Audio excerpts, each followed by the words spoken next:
melihat bahwa kita punya kekuatan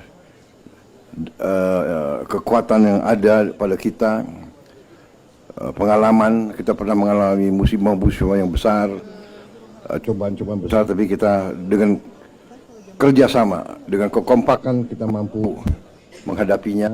Ke depan kita akan lebih teliti dalam manajemen ini ya, jangan sampai ada yang dibutuhkan rakyat tidak sampai. Saya kira obat-obatan harus segera prioritas, ya, segala kebutuhan bisa segera aja ya obat-obatan itu. Saya ingatkan, tidak boleh ada penyelewengan, tidak boleh ada korupsi di semua entitas pemerintahan.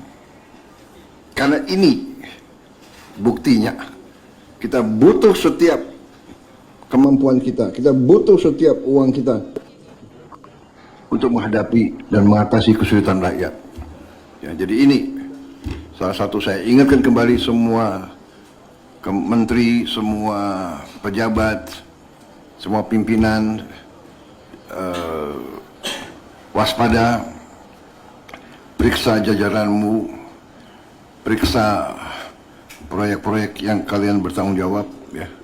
Saya tidak mau ada pihak-pihak yang menggunakan bencana ini untuk memperkaya diri. Saya akan tidak, sangat keras. Jangan ada mencari keuntungan di tengah penderitaan rakyat.